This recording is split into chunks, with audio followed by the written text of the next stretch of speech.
How's it going, everybody? It's the Joe Little Fox here. It's my channel where I talk about anime, video games, cartoons, and today I wanted to talk about some Street Fighter. Yep.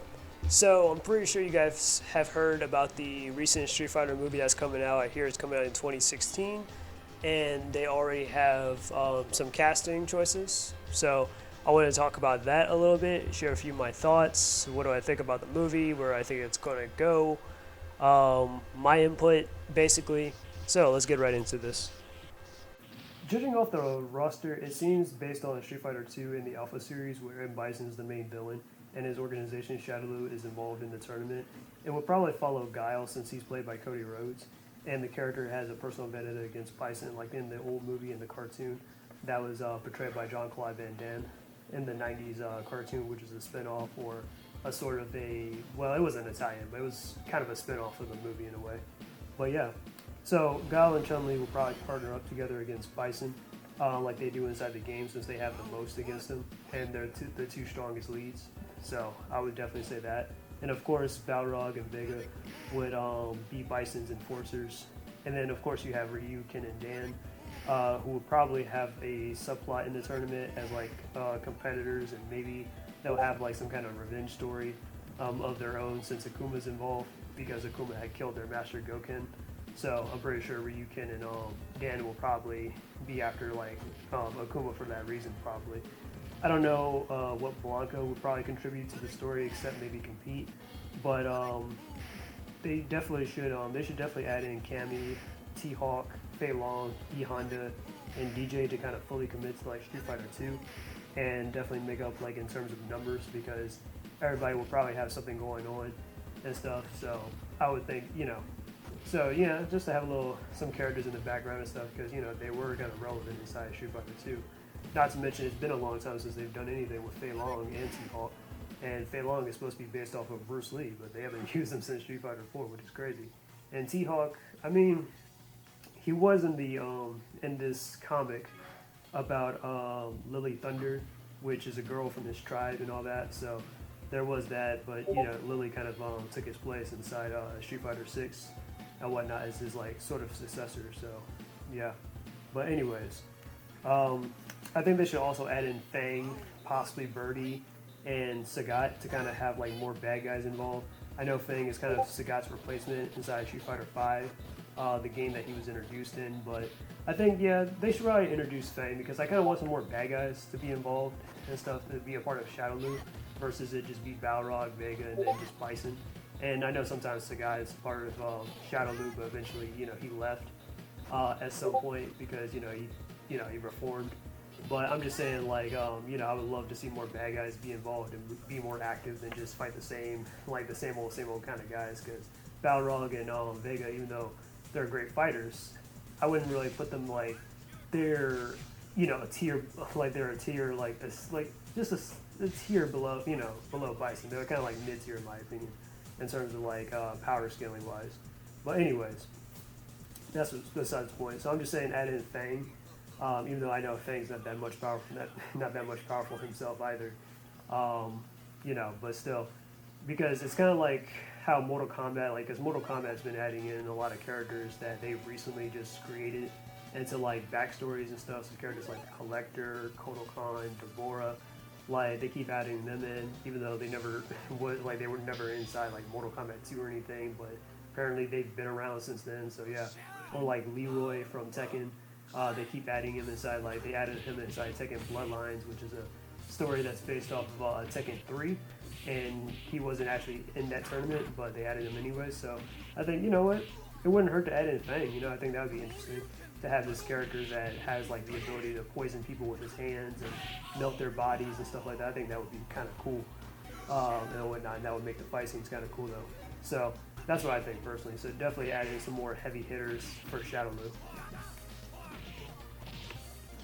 As far as the casting goes, it's kind of a mix of celebrities, race swaps, and wrestlers.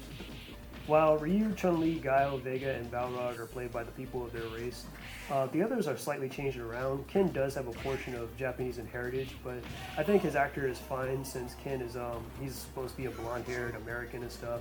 So I think that's workable. Blanca is a Brazilian, And a lot of people, if you're on the outside looking in on Street Fighter, you probably don't know this, but yes, Blanca is in fact a human. He just has green skin because he's been spending a lot of time he spent like most of his life in the Amazon jungle training and stuff in the wilderness. So I think something involved like with chlorophyll or something happened where pretty much his skin got permanently granite with green. So it happens. So yeah, but he's supposed to be green. So if you like put on some like green paint or something, or like Jason Momoa, and like make his hair all crazy and stuff like that, pretty much that's what. Yeah, I don't think. Yeah, like I think that's actually like passable and stuff. And if you can really like, he can really capture that like misunderstood monster aspect about Blanca, I think he can kind of do the job for me as far as like that goes. Then you have Akuma. Akuma is a dark-skinned Japanese man, but I can also kind of give that a pass to Roman Reigns if he can definitely pull off the look and the imposing nature of Akuma. And he definitely like he's Samoan, so he can definitely like pass as indigenous. So I think okay, fine. I guess it works. Dan, however, he is played by a white guy if I'm not mistaken. And Dan is actually supposed to be apparently Chinese. I thought he was Japanese. But Dan is Chinese and stuff. He's from Hong Kong. But I think his actor looks kind of almost a little bit like Dan. I mean, if he loses the mustache and stuff, I probably wouldn't be against if he had the mustache, regardless. But yeah, I think he kind of passes Dan a little bit. Plus, I hear he's a comedian, and that's kind of what Dan is. He's kind of comic relief and whatnot. So I can kind of see him and Blanca kind of like getting along and whatnot in a way, like how they do inside the games. But yeah, and then of course, race aside, I think Chun-Li's actress definitely needs to get more in shape for the role, especially in like the thighs, because I mean we all know Chun-Li and stuff. And this isn't me just trying to goon or whatever. I'm just saying like Chun-Li is supposed to be like the strongest woman in the entire world and stuff, and we know that like she's known for her lightning leg kicks and all that stuff, and her spinning bird kicks and all that, and her thighs, because that's where all her power is at, or that's where all everybody's power is at, is in their legs, because we use our legs a lot. But Chun-Li, come on, she needs some more bigger. She needs more thicker legs than that, or more thighs. You know what I'm saying? The actress is a little. She's cute and all, but she's a little kind of on the skinny side of things. So I need her to look a lot more athletic to be Chun-Li. But that's just how I feel. And then as far as like Chun-Li's outfits goes, of course I wanted them to use their Street Fighter 2 outfit, but then if they're going to be like, oh, that's too sexualizing, that's too revealing, because of the loincloth thing or whatever, or I don't know. All right, fine. Then use her Street Fighter Alpha series look where she has the where she doesn't have it, but she has like she's like covered up. She's wearing pants and stuff or whatever. I feel like that's a good compromise. And if you don't want to use that, then at least you could probably use the Street Fighter 2V look. And in case anyone doesn't know, Street Fighter had an anime. I think back in the 90s called Street Fighter 2V or 2 Victory and stuff. And Chun-Li was one of the main characters in that show along with Ryu and Ken. And she used to wear this like pink Chinese dress and stuff when she fights and all that, until eventually she switched over to her iconic Street Fighter 2 outfit and stuff. But yeah, I think that would also be a good compromise if you're not gonna meet us there with that one. I'm just saying. But anyways, but yeah, that's what I would recommend for like Chun-Li.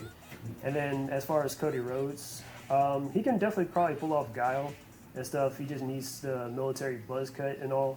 I like the fact that they actually have the leading man as a wrestler, because American wrestling is kind of Guile's fighting style anyways, so it makes sense, I guess. I'm like, yeah, so I'm not against it. I'm like, yeah, because I've made some videos before. I've talked about how I kind of want more martial artists or people that look like they can actually fight and stuff to be involved when it comes to acting. Like in my when I was talking about like casting for Batman and stuff, like why not cast somebody that is actually a martial artists and stuff. All you guys just do is just help them read the lines and stuff like that, and bam, there you go, Batman right there.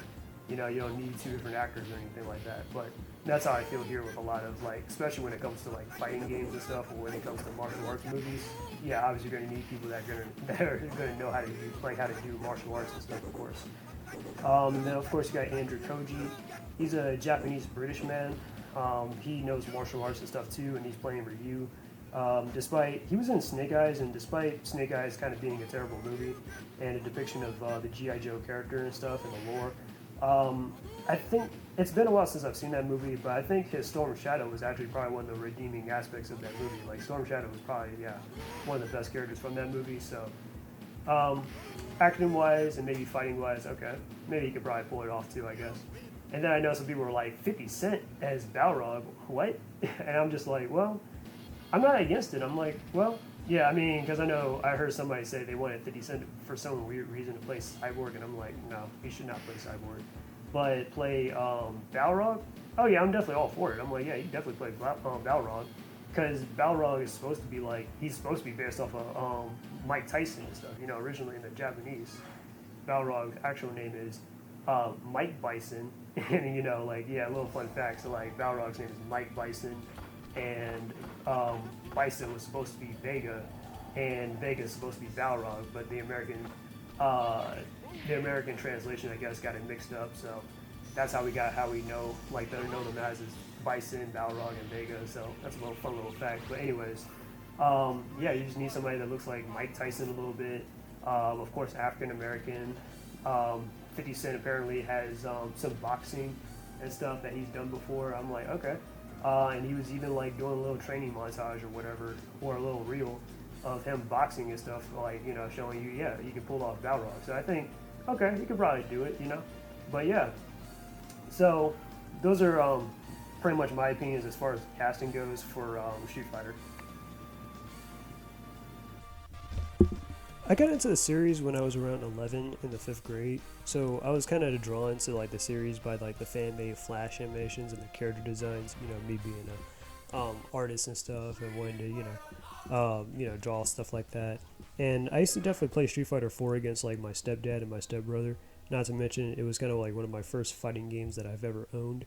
But yeah, and the superhuman feats and stuff, the powers, it just all reminds me of stuff like Dragon Ball Z or even X-Men, especially because Street Fighter and X-Men had a crossover game, which, you know, when I used to like go to the bowling alleys and stuff, they had like, of course, an arcade, and at one of these bowling alleys, they had a Street Fighter versus X-Men and stuff, and I was like, no freaking way. Like, you know, like I was like, wow, that's so cool. You know, it was like fun playing that game and stuff, and now, after all these years and stuff, you know, they released the Marvel vs. Capcom collection. Now I'm playing X-Men vs. Street Fighter, so that's pretty amazing. And definitely, even to this day, you know, like Street Fighter is still like one of my favorite like Capcom franchises and stuff, and one of my favorite fighting games. Kind of like Mega Man, Resident Evil, Devil May Cry, etc. Even right now, I think that Street Fighter 6 is definitely performing better than like Tekken 8 and Mortal Kombat 1. Then on top of like everything else, I kind of enjoy reading the Udon comics and stuff from Street Fighter and the Darkstalker series. So that's pretty much how I pretty much got into Street Fighter. So these are my expectations. Street Fighter 2 is one of those stories that's been constantly revisited or retold, much like Shang Tsung and Shao Kahn being the linchpin to every Mortal Kombat event, or Kazuya and Heihachi or Jin, and the whole Mishima family being the linchpin to every Tekken event. And Bison and Shadowloo are constantly recycled as the main villains of Street Fighter 2, Street Fighter Alpha series, Street Fighter the EX series, and the Street Fighter 5. So hopefully this will be like a one-off thing after this movie, because I would definitely like to see a adaptation of like Street Fighter 3 or something else a little bit more different, you know. But there has been like 2 live-action movies of Street Fighter already. One being the one starring Jean-Claude Van Damme and Raul Julia, which, rest in peace to Raul Julia. He gave an excellent performance as Bison. It was his last performance that he gave because he knew that he was dying and stuff, so he at least did it because he wanted to impress his kids. So that's pretty awesome, who are fans of the Street Fighter stuff. And then, you know, Jean-Claude Van Damme is a big action star, of course. And he was definitely like, definitely like one of those top martial artists back inside the 90s and stuff. You know, he had a lot of movies going on like Bloodsport, Kickboxer, Lionheart, all that stuff, you know. But Street Fighter, not exactly his strongest movie or his best type of movie, you know. But it is what it is. But anyways, the movie is kind of more of a comedy than a martial arts film. If you were to look at the original Street Fighter movie just like that with Jean-Claude Van Damme, just look at it as a comedy more so than a martial arts, and you might just enjoy it a little bit more better. But yeah. Then the other being like the other movie being The Legends of Chun-Li, where it kind of was like very far removed from the games, except like for Chun-Li's motive to avenge her dad, which that movie definitely was not good. It was very dry, generic, just yeah, characters weren't in the right outfits and stuff like that. Bison, I don't know what. Yeah, like the actor, he's good, but he definitely does not make a good Bison and stuff. And the chick that was playing Chun Li, I don't know. I just didn't get Chun Li from her. Especially because she don't got the body type like Chun Li either. So yeah. So what would definitely be the golden standard for a Street Fighter movie? Well, the answer is really simple. Like try to emulate the Street Fighter 2, the animated movie, and the Street Fighter Master Comics, from like the outline of like from the outline right down to the character motivations. I think if you pull from the comics and pull from Street Fighter 2, the animated movie, and probably Street Fighter 2V, you might actually have something going on, as far as like a live action movie goes. But that's comic books and animation and stuff. So that's going to be hard to kind of, yeah, but I'm just saying, like, that's what you should probably aim for, in my opinion. But people say it's kind of impossible to do an anime or a video game, like, in live action. And the thing is, in my opinion, it's not really impossible to kind of do it unless you speak it into existence, or you say it's impossible, whatever you say, oh, it's impossible, it's impossible. I mean, not really. It's only impossible if you say it's impossible, especially when it's been done before with Mortal Kombat, the original movie, the Sonic 2020 movie and stuff. That was pretty good. Or here's a low-key of success, Detective Pikachu. How many people remember that? So yeah, those were some live-action video game movies and stuff, and they actually did pretty well, or were pretty well-received movies. And anime-wise, it's been done with One Piece, Rurouni Kenshin, Alita Battle Angel, Death Note. No, I'm just kidding. I'm messing with you.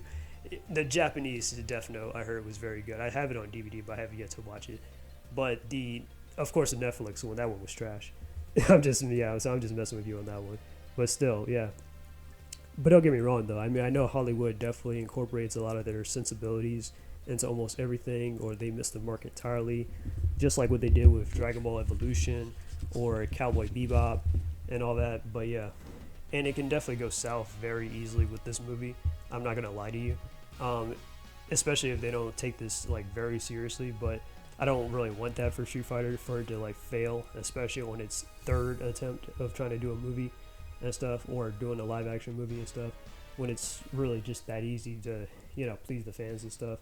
And currently, Mortal Kombat's definitely taking a step back for another year to kind of refine their second movie that they have after they had rebooted it and stuff like that. Because the first movie, and then of course a lot of people were not well received, like were not receptive about Cole Young, which that was pointless anyways, or the change in the lore and the retcons and stuff. Well, compared to like, oh yeah, like this is not what Mortal Kombat is, but they have to kind of make everything, yeah. But the second movie, the trailer definitely looked pretty promising, but they're taking an additional year to kind of be like, you know what, let's actually get this right this time, So, I mean, it's probably not gonna be perfect, of course, but at least at least try. And that's what I think that's what they should probably take inspiration from, versus following in their mistakes and stuff. Definitely look at what Mortal Kombat's doing and stuff, and then or any other kind of video game movie like Sonic or whatever. And yeah, and I think you might have a very successful video game movie in your hands. If not, it's probably not going to end well.